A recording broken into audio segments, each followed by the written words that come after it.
지난주에 초대교회 아나나 삽비라 부부가 성령이 속이고 땅을 판값을 도둑질하려다가 그 자리에서 남편이 먼저 죽고 3시간 후에 아내가 죽는 사망 사건이 있었어요. 이것은 초대교회에 아주 충격을 안겨다주는 사건이고, 또 이것을 듣는 사람들이 많은 두려움을 안겨다 주었던 것입니다. 바로 이 큰 시험 후에 그들이 어떻게 그 시험 이후를 극복해 나갔는가 하는 것을 보면서, 우리도 시시때때로 부딪혀는 이 시험 앞에서 어떻게 이 모든 시험을 이겨낼 것인가, 성령께 들려주신 음성을 함께 들을 수 있길 바랍니다. 먼저 본문 12절 상반절 말씀 다 같이 보겠습니다. 사도들의 손을 통하여. 아멘. 초대교회는 가장 먼저 사도들의 손을 통하여 모든 문제를 풀어간 것을 볼 수 있습니다. 이 사도라는 것은 이 헬라어로 아포스톨로스라고 해서 보내심을 받은 자라는 뜻입니다. 다시 말하면 그들이 예수님을 친히 목격하고 체험한 후에 이제는 복음 증거의 사명을 받고 보내심을 받은 자들이 바로 이 사도였던 것입니다. 이 사도들의 전통이 오늘날 주의 종들에게 계속 이어졌다는 것을 잊지 마시기 바랍니다. 그래서 오늘날 주의 종들은 양떼들을 양육하며 또 영적으로 이끌어야 할 목양의 사명을 받게 된 것입니다. 우리는 흔히 주의 종들은 교인들의 사랑만 받고 대접만 받고 존경만 받는 줄로 착각을 할 때가 많이 있어요. 한 엄마 집사님이 남편 집사님에게 자신의 화난 감정을 쏟아붓는 것을 보면서 초등학생 아들이 그러더래요. 엄마, 나 이 다음에 커서 목사님 될 거야. 그러더래요. 그래서 엄마 집사님 그 소리 듣고 너무 감탄했어요. 우리 아들이 목사님이 된다니, 너 어떻게 그렇게 갑자기 그런 생각을 했니? 그랬더니 이 아들이 하는 말이, 내가 보니까 아빠는 엄마한테 꼼짝을 못하고 엄마는 목사님한테 꼼짝을 못하는 거 보니까 목사님이 짱이잖아요. 그래서 목사님 될 거예요. 그러더래요. 여러분, 그러나 목사가 얼마나 속을 썩으면서 목회하는지 모르고 한 소리요. 여러분은 개인의 문제로 가슴 아파하고 힘들어하지만은 주의 종들은 수십 명, 수백 명, 수천 명의 양떼들의 그 아픔을 안고 살아갈 때 얼마나 힘이 들겠어요. 여러분들이 목장에 목자만 해봐도 그 심정을 이해할 수 있을 거예요. 그래서 속이 확 썩어버리지 않고는 어느 누구도 목양의 사명을 감당할 수가 없어요. 그것을 확인하려면 여러분들 부모님이나 형제들이나 자식들 가운데 목회하신 분 있으면 한번 물어보세요. 목회할 만하냐고. 속 다 썩지 않고는 목회 못합니다. 그래서 평생을 목회하신 이 은퇴하신 목사님이 시골길을 가다가 논두렁에 굴러있는 썩은 호박을 보고 그랬다고 그러잖아요. 호박아, 너도 목회했냐? 얼마나 속이 썩었으면 그렇겠어요. 여러분, 왜 주의 종들이 이 마지막 때 속을 썩어가면서 목회하는지 아십니까? 사탄의 세력들이요, 어떻게든지 주의 종을 공격의 타겟으로 삼고 온갖 거짓말로 비방하고 험담하고요, 공격에 와서 끌어내려보려고 하기 때문에 그런 것입니다. 왜냐하면 주의 종들이 무너지면 양떼들이 빨리 흩어지고요, 교회도 쉽게 무너뜨릴 수 있기 때문에 어떻게든지 주의 종을 끊어뜨리려고 음해하고 비방하고 공격에 들어오기 때문에 그런 것입니다. 여러분, 하나님은 분명히 살아계시기 때문에 모든 것 하나님의 심판에 맡길 수 있길 바랍니다. 내가 정죄하고 심판하려고 하는 영적 교만에 빠져서는 안 되는 것입니다. 하나님이 선악간에 다 심판하시고 운행하신다는 걸 잊지 말아야 돼요. 그래서 우리가 정말 목사님을 고통당하고 괴롭게 해서는 안 되는 거예요. 저는 최근에 충격적인 이야기 들었어요. 이민교회 교인이요, 목사님실에 와서 목사님을 멱살 조금 막 끌어내렸다. 얼마나 제 가슴이 아프던지. 그래가지고 무슨 은혜를 받고 축복을 누릴 수 있을까, 너무너무 안타까워 버려요. 어제도 저희 전주에서 목회하는, 전주를 대표하는 아주 교회, 큰 교회 신실한 목사님인데 전화가 왔어요. 이번에 최근에 교회 리모델링을 14억을 들이셨는데 목사가 그 공사하는 집사님한테 돈을 받지 않았냐고. 그래가지고 온갖 거짓말로 음해하며 비방하는 유인물을 뿌리고 연판장을 돌린다. 어떻게 하면 좋냐고 그런 거예요. 그래 내가 그랬어요. 목사님, 고소 당해 보셨어요? 고소는 아직 안 당했다. 그러면 감사하고 목회하십시오. 나는 고소를 52건 당하고도 하나님이 살려주셔서 지금까지 살아있고, 우리 성도들이 사랑으로 기도해 줘서 끝까지 영적 싸움에 이겨내고 있습니다. 그러니까 아무리 어렵고 힘들어도 끝까지 주님 바라보면서 이겨낼 수 있길 바랍니다. 목사님 그 이야기 들으니까 위로받는다고 그리고 전화를 끊었어요. 여러분, 주의 종들이 바라는 게 뭐가 있는 줄 아십니까? 주의 종들이 부귀를 바랍니까? 명예를 바랍니까? 세상 무엇을 바랍니까?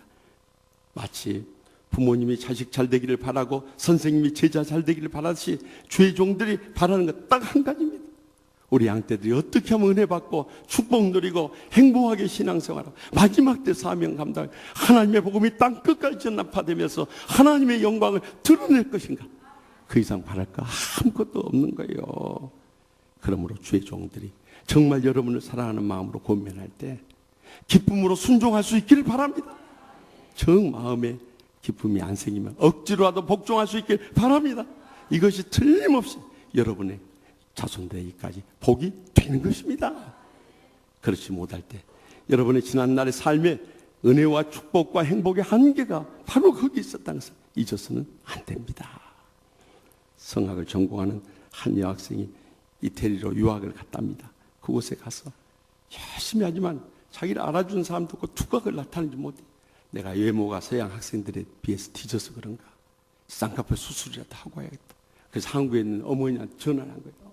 엄마, 나 아무리 쌍꺼풀 수술을 하고 이 얼굴을 다듬어야 될 것 같아요. 그래, 내가 좋은 데 알아볼 테니까 빨리 와라. 그래서 한국으로 나가기 바로 전주일에 교회 갔는데 목사님 마침 이런 설교를 하는데, 여러분 왜 하나님이 주신 것에 대해서 감사하지 못합니까? 왜 한국 여자들은 그냥 기회만 닿으면 쌍꺼풀 수술을 그렇게 하려고 그러십니까? 만약 쌍꺼풀 수술을 하고 죽어서 하나님 앞에 가게 됐을 때 온판하고 달라서 몰라보면 어쩌려고 그러십니까? 이런 설교를 한대. 보통 여학생 같으면요, 또 누가 내가 쌍꺼풀 수술하러 한국 간다는 거 목사님한테 일러 바쳤구나, 거기서 상처받고 시험 들었을 거예요. 그런데 이 자매님은 주의 종을 통해 증거된 말씀을 하나님의 음성으로 받아들인 거예요. 예배 마치고 돌아오자마자 한국에 있는 엄마에게 전화했다. 엄마, 나 오늘 목사님 말씀 듣는 가운데 목사님 쌍꺼풀 수술하지 말래. 그러니까 그거 취소해줘요. 아니 이미 계약금까지 다 냈는데 그러면 취소하면 어떻게 돼? 너 그냥 와서 쌍꺼풀 수술 받아. 아니요, 저 목사님 말씀에 순종할래요. 그러더래요. 그리고 이어서 작은 콩쿨에 나가게 됐대요. 그런데 마침 그 콩쿨에 참석했던 독일에서 온 극장장이 오페라 나비 부분에 출연하는 주연 배우를 구하는데요, 거기 일본 여성이 주인공이기 때문에 쌍꺼풀 하지 않은 주인공을 찾고 있었던 거예요. 그런데 그 자매를 이렇게 노래하는 걸 들어보니까 노래도 잘하는 데다가 더욱이 쌍꺼풀을 안 하고 있더래요. 그래가지고 그 자매님을 주인공으로 발탁하면서 그때부터 이름이 알려서 유럽 전역에서 오페라 공연을 하며 세계적인 가수로 이름을 날리게 됐다. 이건 실제로 있었던 일입니다. 여러분, 우리가 생각할 때는 웃음의 이야기 같지만은 정말 영적인 세계에서 주의 종들 통해 증거되는 말씀에 순종하며 복종하며 나아갈 때 여러분의 일생과 여선들이 얼마나 복이 된지 아십니까? 그래서 히브리서 13장 13절에 17절에 너희를 인도하는 자들에게 순종하고 복종하라. 그들이 너희 영혼을 위하여 경성하기를 자신들이 회개할 자인 것 같이 하느니라. 그들로 즐거움으로 이것을 하게 하고 근심으로 하게 하지 말라. 그렇지 않으면 너희에게 유익이 없느니라. 강조하신 이유가 바로 여기 있는 것입니다. 저는 어렸을 때부터 저희 외조부모님 장로님 권사님과 저희 부모님 장로님 권사님을 통해서 신앙을 배웠습니다. 옛날 어르신들은요, 정말 하나님 앞에 충성을 다했지만요, 양떼들 서로 사랑하고 주의 종 잘 섬겼습니다. 사실 그 복을 지금 우리가 받고 있는 것입니다. 이번에 박근혜 대통령이 독일을 방문했습니다. 아버지 박정희 대통령이서 50년 만에 그곳에 갔어요. 박정희 대통령 그곳에 갔을 때 우리 파독 황부들과 간호사들을 끌어안고 얼마나 울었는지 몰라요. 정말 가난하고 그곳에 가서 일생을 희생하며 돈을 벌어서 한국에 보내줘 그들 고마워. 그래서 눈물로 차관을 요청해서 50년 지난 다음에, 그때 당시 우리나라 국민소득 80불이었습니다. 50년 지난 지금 26,205불이나 됐습니다. 엄청난 부흥과 번영을 누리게 됐습니다. 이 모든 것이 어디서 온지 아십니까? 지난날 철저히 신앙 지키고 눈물 뿌려 기도했던 우리의 신앙의 선조도 있었기 때문에 오늘의 우리가 복을 누리게 된 것입니다. 그런데 우리가 영적인 자만이나 또한 침체에 빠져서 이 신앙을 지키지 못한다면 우리 자손들의 장래는 눈앞에 훤히 들어버려. 그들에게 있어 더 이상의 희망이나 기대할 거 아무것도 없어져. 그렇기 때문에 이제는 우리가 신실하게 살아야 돼. 무엇보다도 평생을 영적 싸움을 해가는데 마귀 앞에서 적전분열을 하면서 서로 헐뜯고 싸우느라고 전력 소비 다 해버리고 막상 영적인 싸움에 다 무너져 버린다. 어떻게 되겠어? 우리가 지금 해야 할 일들 얼마나 많이 있습니까? 죽어가는 영혼들을 위해서 기도하면서 전도해야죠. 치유해야죠. 양육해야죠. 저들도 주님의 제자로 세워야 된다. 일을 하지 않고 서로 헐뜯고 싸우는 일에 지금 교회들이 다 갈랐으니까 세상 사람들이 우리를 보면서 뭐라고 합니까? 기독교가 아니라 개국교라고 했어요. 기독교. 여러분 그런 이야기 할 때 가슴을 찢고 할복해야 할 일입니다. 사탄의 역사 다 속아 넘어지고 있는 거예요. 그렇기 때문에 이제라도 사탄의 시험 그 이후에 주의 종도가 이제 힘을 합해서 일어서야 할 때인 것입니다. 그래서 마지막 때 사명 충성들이 감당해 나갈 때 우리만 복되는 것이 아니라 우리 자손들까지 다 그 복을 누리며 하나님의 나라를 위해서 크게 쓰임받아 영광 돌리게 될 줄 확실히 믿으시기 바랍니다. 계속해서 본문 12절 중반절에 말씀합니다. 민간의 표적과 기사가 많이 일어나매. 초대교회는 시험 그 이후에 표적과 기사를 많이 일으켰어요.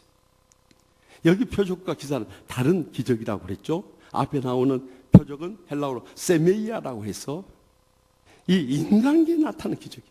하나님께서 그 기적을 통해 영적인 교훈을 하고자 상징을 담고 있는 기적을 말하고요. 그 다음에 나오는 이 기사는 테트라라고 해가지고 이 자연계에 나타나는 기적. 자연계 신기한 일을 이룸으로 인해서 하나님께서 우리로 하여금 믿음으로 살아가도록 보여주기 위해서 놀라운 기적을 행하신 거예요. 그래서 이런 기적이 그들의 삶 가운데 끊임없이 일어나는으로 인해서 15절 16절 말씀 보십시오. 수많은 병자들이 사도들 앞에 나오게 되고 베드로가 지나갈 때 그 그림자로 덮으면 나을 것 같은 믿음을 가지고 엎드림으로 인해서 그들 가운데 수많은 병자들이 치료를 받고 심지어는 귀신으로 인해서 괴로움을 당한 사람까지 치료받는 역사를 경험할 수 있었던 것입니다. 이 마지막 때도 우리도 어떻게 초대교회에 임했던 그런 인간계에 나타난 기적과 자연계에 나타난 그 기적들을 체험하며 살아갈 수 있을까요?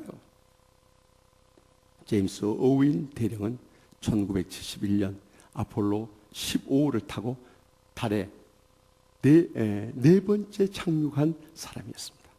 그는 임무를 마치고 이제 지구로 귀환을 하는데 지구에 가까울수록 중력에 의해서 우주의 속도가 엄청나게 빨라진다. 그때 스위치를 눌러서 이 세 개의 낙하산이 쫙 펼쳐짐으로 인해서 무사 착륙을 할 수 있었는데 스위치를 눌렀더니 두 개의 낙하산이 펴지는데 한 개가 안 펴져버린 거예요. 그 상태에서 떨어지게 될 때는 이 지상에서 아주 우주선이 풍지박산 날 뿐만 아니라 거기서 살아날 사람 아무도 없는 거예요. 그러니 아무리 비상수단을 써서 이 나사 미 항공우주국의 지시를 받고 이 노력을 했지만은 어떤 변화도 일어나지 않아요. 그때 우주선에서나 미 항공우주국 관제탑에서나 일제히 터져 나온 거예요. Let's pray to God. 하나님께 기도하십시다 하는 소리가 딱 터져 나온 거예요.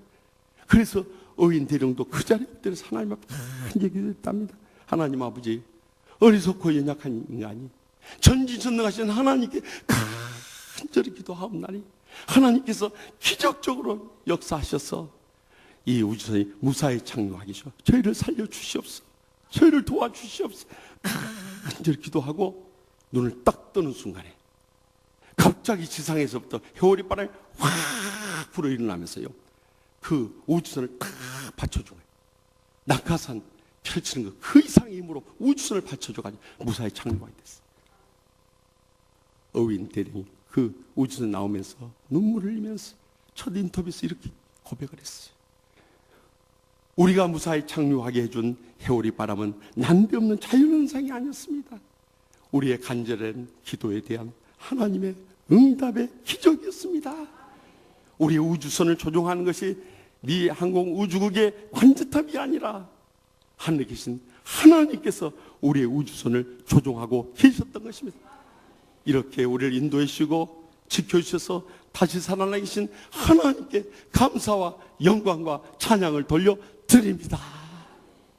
그 뒤에 이 어윈 대령은 그때 받은 기적적인 응답을 잊을 수가 없어서 믿음으로 헌신하고 신학을 공부하고 주의 종이 되고 결국 목사님이 됐어요. 여러분, 우리의 삶 가운데 기적을 일으킬 수 있는 한 가지 방법, 주님께 강력하게 우리에게 마태복음 17장 20절에서 21절에 말씀하고 있는 것입니다.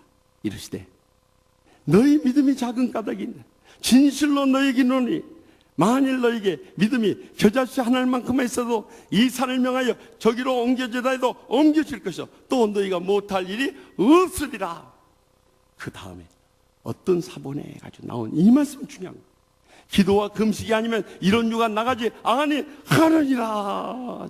여러분, 우리가 기도하고 금식할 때 이런 기적이 오늘날에 일어날 것을 분명히 약속해 주고 계시는 것입니다.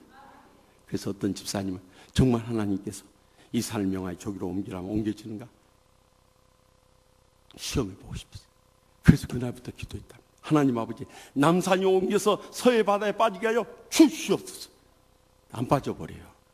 그래서 하나님 앞에 항의했다. 하나님, 언제는 이 말씀대로 일어난다고 했는데 아무리 기도해도 이 남산이 서해 바다에 안 빠지네요. 기도했더니 하나님의 음당의 음성이 들려오더랍니다. 얘야, 남산을 서해 바다에 빠뜨려서 뭐 하려고 하냐. 사실 그렇잖아요. 적어도 우리가 선한 목적을 두고요, 선한 믿음을 가지고요, 선한 기도를 드릴 수 있길 바랍니다. 그렇다면 하나님께서 우리를 불쌍히 여기시고 오늘의 우리 삶 가운데서 초대교회에 일어났던 기적이 불릴듯 일어나게 되는 것입니다. 저는 지난 37년 동안 큰 믿음을 가지고 목회해 왔고요, 지난 14년 동안 치유하는 교회 와서도 큰 믿음으로 새벽이나 밤이나 우리 성도들을 위해서 간절히 부르주셨어요. 그런 가운데 하나님께서 얼마나 많은 기적의 역사들을 이루어주셨습니까? 은퇴하신 장로님이요, 지난 2달 동안 불면증에 빠져 잠을 못 주무시는 거예요. 그래가지고 잠을 못 주무시니까 그냥 쫙 빠지고, 난 처음에는 운동하고 다이어트 한 줄 알았어요. 나중에 하는 거예요. 잠을 못 주무셔가지고 그 왕관의 식구들인가요? 거기 나 오만씨가 미쳐버리겠네. 그 정말 미쳐버릴 것 같아가지고 너무너무 힘들어 하신다는 이야기를 듣게 됐어요. 그래서 2주 전에 신방을 갔어요. 아이나다를 가지고 저기서 계시요. 그래서 제가 여러 가지 사정을 들은 다음에 빌립보서 4장 6절에서 7절 말씀을 가지고 권면했어요. 아무것도 염려하지 말고 다만 모든 일에 기도와 간구로 너희 구할 것을 감사함으로 하나님께 아뢰라. 그리하면 모든 지각이 뛰어난 하나님의 평강이 그리스도 예수 안에서 너희 마음과 생각을 지키시리라. 이 말씀대로 이제는 염려하지 마십시오. 기도와 간구로 주님 앞에 맡깁시다. 내일부터 새벽 기도에 나오십시오. 그리고 우리 감사함으로 모든 거 하나님께 아뢰고 맡깁시다. 그리고 이제 기도해 드렸어요. 벌써 2주 가까이 지났어요. 지난 목요일날 우연치 않게 장로님이 통화를 하게 됐어요. 장로님 감사하시면서 그래요. 목사님 오셔서 신방간 뒤로요, 불면증이 싹 사라져요. 잠이 얼마나 찾아오든지요. 요즘 시도 때도 없이 잠이 옵니다. 그래가지고 지금 2달 동안 못 잔 잠까지 지금 챙겨가면서 자고 있습니다. 그래. 나 엊그제 그 이야기 안 들었으면 오늘 또 기도했을 거예요 아마. 진짜 그렇게 이야기를 해주시죠. 이제는 잠이 너무 와가지고요, 이제 잠 안 오도록 기도해야 되겠어요. 참 이러니 주님이 얼마나 머리꼬치가 아프시겠습니까? 여러분, 우리가 정말 고통 가운데 있을 때 그들의 아픔을 함께 느끼면서 눈물로 주님 앞에 간절히 부르실 때 하나님께서 오늘날도 기적을 이루어 주시는 것입니다. 저는 지난 주간 일산 신강교에서 풍성을 인도했는데 우리 교회 부목사님이셨던 최강일 목사님과 이호구 목사님이 그 교회, 우리 교회 전에 그 교회에 계셨어요. 그런데 그 교회에 담임하고 계시는 최영업 목사님은 서울 서북로의 노회장도 하시고 총회 교육부 부장도 하실 정도로 총회와 노회적으로 아주 큰 일을 하신 분이에요. 근데 얼마나 은혜롭게 목회를 하시든지 제가 가서 어떻게 이렇게 은혜롭게 목회하시냐고 그랬더니 그런 말 하지 마라. 나도 몇 년 전까지만 해도 얼마나 속을 썩이고 고통을 겪었던지 심장만 뛰지 온몸은 시신처럼 다녔다는 거예요.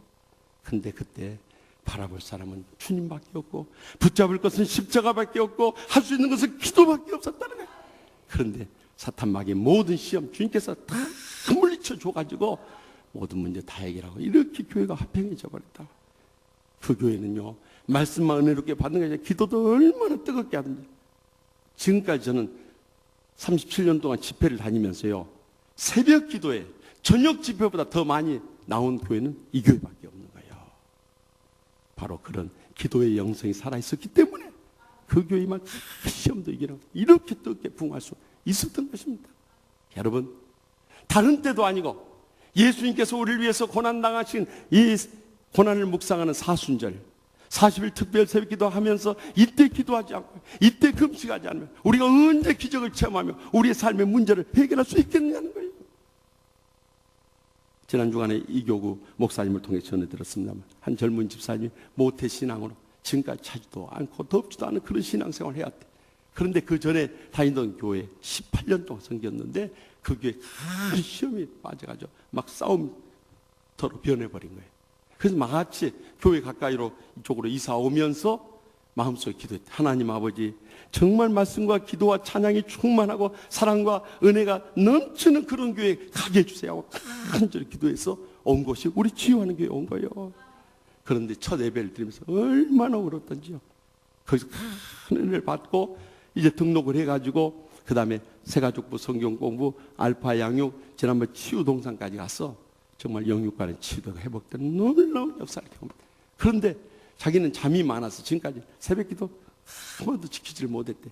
근데 이번에 목사님이 사순절 맞서 40일 특별 새벽기도를 통해서 우리의 기도 응답받자 하니까 그저 순종하는 마음으로 나왔대. 근데 12일 하는 동안에 놀라운 일이 벌어져. 개인의 문제가 다 해결돼 버리고요. 가정의 문제가 하나씩 하나씩 다 해결되었다. 이 얼마나 놀라운지. 기도의 능력과 기적을 체험하게 된 거예요. 그리고 나서 하는 말이 이제 앞으로 평생도록 특별 새벽기도 끝나더라도 새벽제단을 쌓겠다. 그런 간증하는 걸 들을 수가 있어. 그렇습니다. 모두들 다 바쁘고 피곤하고 힘들게 살아가지만요. 시험 그 이후에 주님 앞에 나와서 기도하고 금식하며 간절히 부르짖을 때 오늘날에도 이 자연계와 우리 인간계 사이에 하나님의 기적이 풀릴 때 일어나게 될 줄 확실히 믿습니다. 마지막으로 본문 12절 하반절 말씀 다 함께 읽겠습니다. 믿는 사람이 다 마음을 같이 솔로몬 행각에 모이고 아멘. 초대교회 성도들은 시험 이후에 마지막으로 믿는 사람이 다 마음을 같이하여 모였다는 것입니다. 그것도 솔로몬 행각이라 하는 것은 이 126개의 커다란 이 동그란 기둥이 쫙 가로수처럼 쫙 나 있어요. 거기에 지붕이 덮어가지고 행각을 이뤘는데 그곳에 예수님께서도 말씀을 전했고 베드로도 말씀을 전했던 것. 그런데 이 핍박의 때에 사람들이 모인다는 것이 쉽지 않았어요. 그러나 주위에 정말 사도들과 상종도 하지 않는 그런 핍박하는 사람도 있었지만 온 백성들이 정말 믿는 사람들이 칭찬을 들으면서 많은 사람이 몰려들게 남녀의 큰 무리를 이루게 됐다는 것입니다. 여러분 우리가 아무리 기적을 체험하고 은혜 받고 축복받는 데 무슨 의미가 있어요? 서로 깨어지고 나눠지고 싸우고 모이기만 하면 헐뜯고 비방하고 큰소리치고 욕설 고함 터는 이 마귀 새끼들처럼 살아간다면 그것은 더 이상이 하나님이 기뻐하실 일이 아닌 것입니다. 그러나 몇 명이 모이든 간에 서로 사랑으로 섬기고 마음으로 하나 되어서 섬길 수 있다는 것이 주님 보실 때 얼마나 아름다운 신앙의 공동체고 또 그런 교회 가운데 하나님께서 계속해서 기적적인 은혜와 축복과 행복의 감동력이 넘쳐나게 주시는 것입니다. 우리가 서로 다를지라도 어떻게 마음을 같이 할 수 있겠냐는 거예요. 가장 먼저는 예수 그리스도의 십자가의 사랑을 체험하고 어떤 형제가 허물이 있더라도 용서하고 사랑으로 덮어주면서 감싸주면 우리는 얼마든지 예수의 사랑 가운데서 하나 돼서 마음을 같이 할 수 있는 것입니다. 한 집사님 4분이 친구 모임에 갔다가 단어 알아맞추기 게임을 했대. 아내가 거기에 대해 설명하고 남편이 알아맞추는 거예요. 그런데 거기 단어에 뭐가 나냐? 칠갑사이 나왔어. 여러분, 칠갑사는 어떻게 표현할 거예요? 그때 그 아내 머릿속에 탁 스치는 이 감동이 있어서 그랬대. 여보, 당신 노래방 가면 즐겨 부르는 노래 있지? 그게 뭐지? 아내는 칠갑사이 나오길 바랬어요. 그랬더니 남편 입에서 탁, 노래방 도우미? 그러더래. 그 인간이 나 몰래 혼자 갔을 때 도우미 불러다가 놀았던 거예요. 그 집사님 그날 밤에 집에 가서 편히 쉬었는지 모르겠어요. 그래도 어떻게 하겠어? 그런 인간이라도 우리가 사랑으로 용서하고 참고 지금까지 끌어안고 살아왔기 때문에 우리가 지금까지 붙어 살고 있는 거예요. 아마 남편 지금까지 해온 짓 생각하면 아주 치가 떨리고 이가 부득부득 갈리는 집사님들, 권사님들 많을 거예요. 그래도 용서하고 끌어안고 붙잡고 살아왔기 때문에 오늘의 가정이 있고 더 나아가서 오늘의 교회가 있는 것입니다. 여러분, 죄인들이 모이는 교회는요, 가정보다 더 힘든 거예요. 다 태어난 가정 배경 틀리죠. 자라난 환경 틀리죠. 또 배운 지식 다르죠. 또 자기의 처해 있는 위치 다르죠. 또 영적인 체험 다르죠. 신앙 수준 다르죠. 그러니 우리가 합한다는 것은 이것은 인간적으로 보면 불가능한 일이에요. 그런데도 우리가 어떻게 합해줄 수 있는가? 예수의 사랑에 녹아지기 때문에, 예수의 마음으로 섬기기 때문에, 예수의 용서를 통해서 다 품어주기 때문에 그것이 가능한 것입니다. 35세 된 젊은 목사님이 사냥을 즐겼어요. 한 번은 사냥을 갔다가 노를 한 마리를 향해서 탁 총을 쐈는데요. 달려가서 보니까 사람이 그 총탄을 맞고 쓰러져 피를 흘리고 죽은 거예요. 앞이 캄캄해버린. 이제는 법의 심판을 받아야 되고 목사로서 도덕적, 윤리적, 신앙적 책임을 져야 할 것 생각해. 앞이 정말 암담해버려요. 교회에 돌아왔더니 아니나 다를까 교회 소문이 쫙 나가지고 교인들이 달려들면서 사람을 죽인 목사가 어떻게 강단에 서고 목회를 할 수 있냐고, 당장 담임 목사 사임하고 나가라고 막 달려들더래요. 그래서 이번 주일 예배가 내 마지막 예배다 생각하고 교인들한테 용서를 구하면서 마지막 설교를 하고 떠나려고 하는데 설교 끝나고 나서 원로 장로의 한 분이 앞으로 나오시대. 사랑하는 성도 여러분, 사람을 죽인 목사님을 어느 교회가 받아주겠습니까? 우리가 용서하지 않으면 이 목사님 평생 갈 교회가 없습니다. 우리 교회가 예수님의 사랑으로 목사님을 한 번만 용서하십시다. 눈물로 옷을 하는. 그때 거기에 모였던 교인들도 다 눈물 흘리면서 그 장로님의 감동적 말씀 다 마음으로 받아들이고 하나로 뜻을 합했대.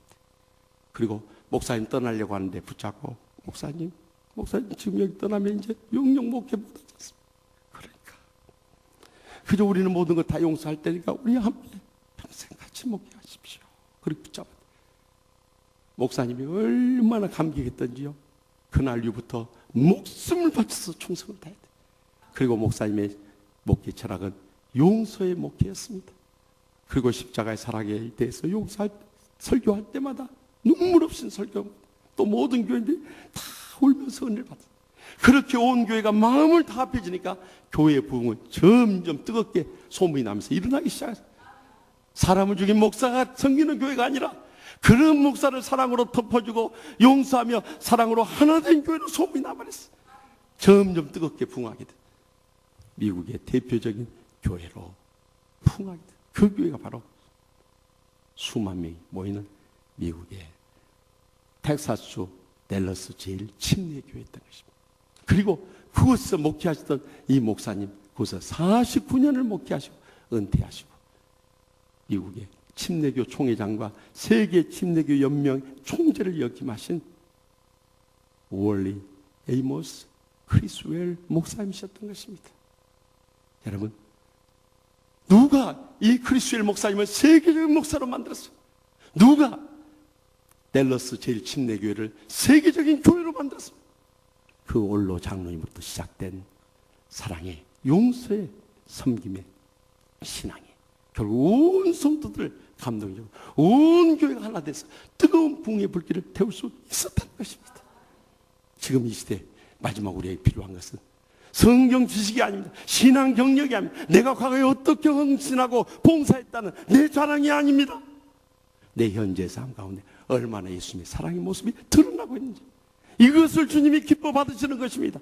그래서 베드로전서 4장 7절에서 8절에 만물의 마지막에 가까이 왔으니 무엇보다 뜨겁게 서로 사랑하지, 사랑은 허다한 죄를 덮느니라 분명히 약속하지 않습니까?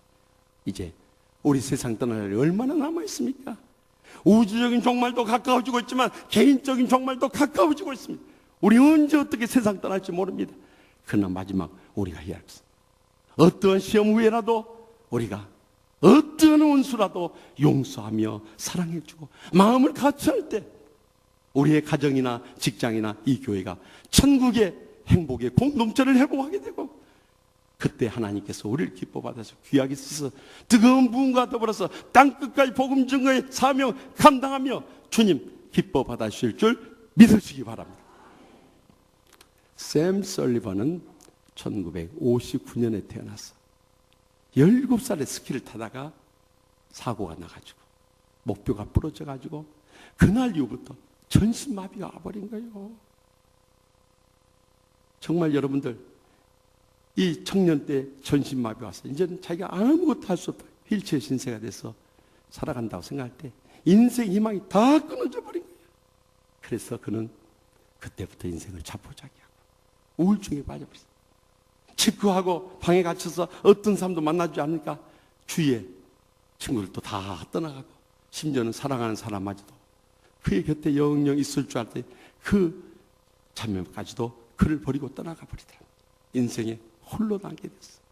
내가 이렇게 비참한 모습으로 외롭게 살 바엔 차라리 목숨을 끊자. 자살도 수없이 시도했답니다.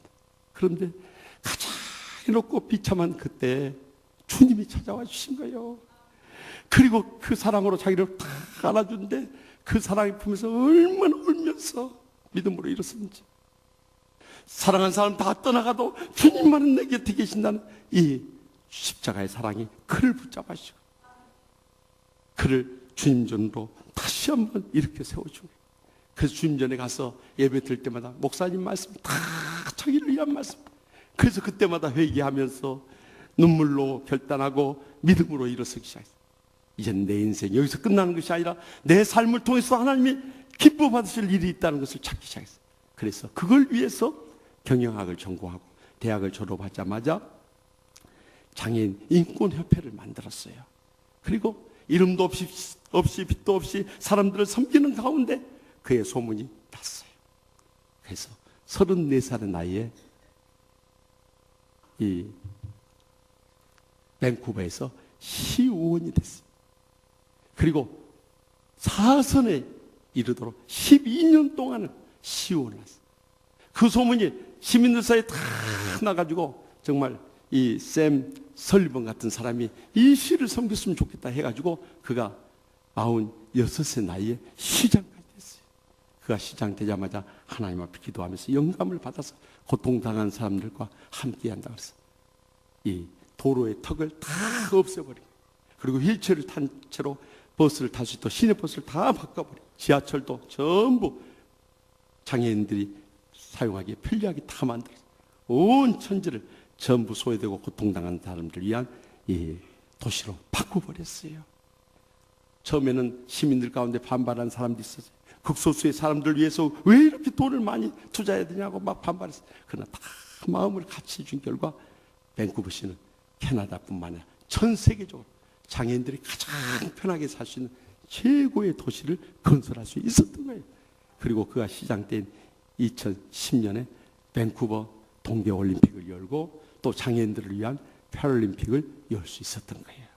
그 공로로 캐나다에서 최고 명예 훈장을 받고 시장에서 물러난 후에도 그는 샘 설리번 장애재단을 만들어서 이 땅에 소외되고 고통당한 이들을 위해서 이름도 없이 빛도 없이 섬기된 거예요. 여러분, 전신마비가 돼서 인생을 포기했던 사람이었죠. 주님을 새롭게 만난 다음에 그 시험 후에 그 인생이 놀랍게 변화돼서 하나님의 은혜와 축복 속에서 세계적으로 장애인들을 위해서 크게 일한 믿음의 일꾼이 될 수 있었던 거예요. 사랑하는 성도 여러분, 우리의 삶 가운데 어떤 고난과 시험이 닥친다고 해서 낙심하거나 좌절할 이유가 없은 이유가 바로 여기 있는 거예요. 우리는 시험 이후에 오히려 주의 종들과 다시 손을 잡고 일어설 수 있길 바랍니다. 기도와 금식으로 날마다 기적을 체험하며 모든 난관을 헤쳐나갈 수 있기를 바랍니다. 또한 용서의 사랑으로 다 마음을 같이 하게 될 때 우리는 진정으로 날마다 천국의 행복과 축복의 감격 속에 눈물 흘리며 살 그날이 꼭 다가오게 될 줄 믿습니다.